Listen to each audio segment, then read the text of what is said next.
Hello, friends. Bonjour mes amis. Aujourd'hui, j'ai une histoire incroyable à partager avec vous qui montre comment Dieu atteint les gens là où ils se trouvent et tient ses promesses de manière étonnante. C'est l'histoire d'un Abraham des temps modernes, membre de la tribu des Maasai en Tanzanie. Bien qu'Abraham était riche, possédant 1000 vaches, il sentait que quelque chose manquait dans sa vie. Lorsqu'une série de réunions d'évangélisation ont été organisées près de son village, Abraham a décidé d'y assister. Son cœur a été touché. Il a été baptisé et est devenu adventiste du 7e jour. Et puis, quelque chose d'incroyable s'est produit. Dans la courte vidéo suivante, Camille Othman, de la radio adventiste mondiale, nous fait part de cette histoire.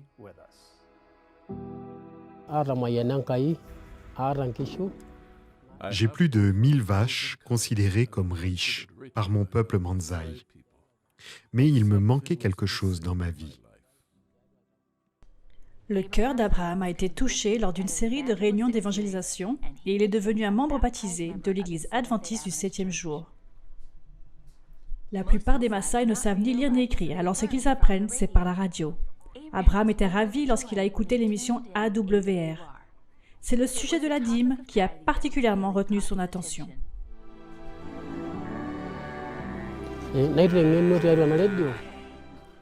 Il parlait de la fidélité, de la confiance en Dieu et du fait que 10% lui appartient. Alors que son regard scrutait tout ce qu'il possédait, il savait ce qu'il avait à faire. À ce moment-là, il a pris un engagement. Comme Jacob avant lui, il a marqué une vache sur 10. Lorsqu'il a terminé, plus de 100 vaches avaient été réservées pour Dieu. Mes amis et voisins me croyaient fou. Pour les Maasai, une centaine de vaches vaut environ 30 000 $. Vous ne donnez pas la ressource la plus importante que vous possédez. Malgré les taquineries, Abraham est resté fidèle à Dieu. Ses voisins ont cessé de rire. 9 mois plus tard, ils ont été choqués de voir que beaucoup de vaches d'Abraham ont donné naissance à des jumeaux et que ces moutons ont donné naissance à des triplés. Les vaches ont rarement des jumeaux. Il est considéré comme un événement historique lorsque cela se produit. Immédiatement, tout le monde a compris que ce miracle venait d'une puissance supérieure. Après que les Maasai aient été témoins de la fidélité d'Abraham, ils se sont adressés au président de l'Union, le pasteur Godwin Lekundayo, et lui ont dit « Nous voulons aussi rendre la dîme ».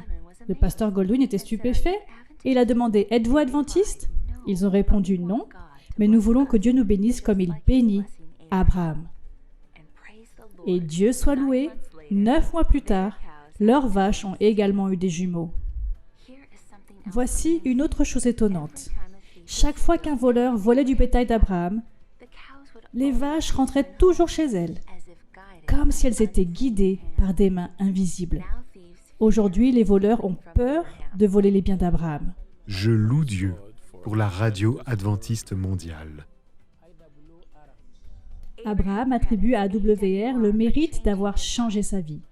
Tout le monde voit que plus il donne, plus il est béni.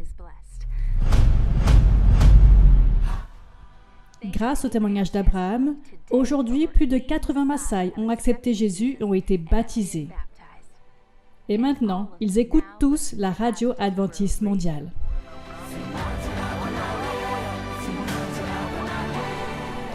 Quelle histoire incroyable! Mes amis, nous ne pourrons jamais surpasser le Seigneur. La Bible est claire. Nous lisons dans Malachie 3.10 ce qui suit. Apportez toutes les dîmes à la maison du trésor, afin qu'il y ait de la nourriture dans ma maison. Mettez-moi à l'épreuve, dit l'Éternel, le Maître de l'univers, et vous verrez si je n'ouvre pas pour vous les fenêtres du ciel, si je ne déverse pas sur vous la bénédiction en abondance.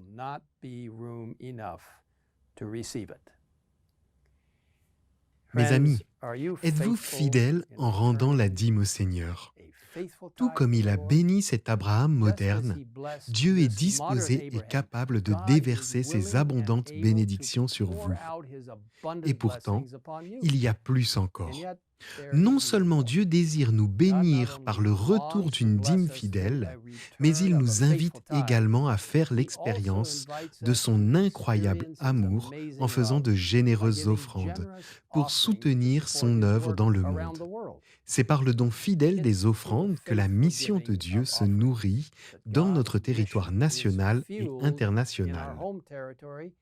Ce sabbat 13 mars est l'offrande annuelle en faveur de l'AWR. Un moment où nous avons une occasion spéciale de soutenir le merveilleux travail que fait la radio adventiste mondiale, qui diffuse les messages de Dieu dans les foyers et les cœurs des personnes qui habitent dans certains endroits les plus difficiles à atteindre sur Terre. Pour plus d'informations sur la façon de faire un don et pour entendre des histoires plus inspirantes, je vous invite à visiter awr.org/offer. Rappelons que Dieu a mis entre nos mains l'incroyable et merveilleuse opportunité d'évangéliser le monde pour lui en lui rendant une dîme fidèle, en lui faisant de généreuses offrandes. Il attend de pouvoir déverser ses bénédictions sur vous aujourd'hui. Prions ensemble. Père Céleste, merci pour les bénédictions que tu réserves à chacun de nous. Merci pour l'abondance du ciel qui s'ouvrira avec un incroyable déversement de bénédictions, plus que nous ne pourrons jamais en recevoir. Car nous te reconnaissons comme notre Seigneur et Sauveur, et que nous te rendons fidèlement nos dîmes, et que nous faisons des offrandes volontaires. Seigneur, bénis ton peuple partout dans le monde. Les personnes en situation difficile, d'autres qui ont des conditions plus prospères, mais tous peuvent te rendre leur 10% de dîme. Quel beau système qui nous aide à savoir que tu es le Seigneur de nos vies. Merci pour les promesses que tu fais, nous les acceptons, nous les croyons. Donne-nous les moyens de les réaliser. Nous demandons cela au nom de Jésus. Amen. Amen.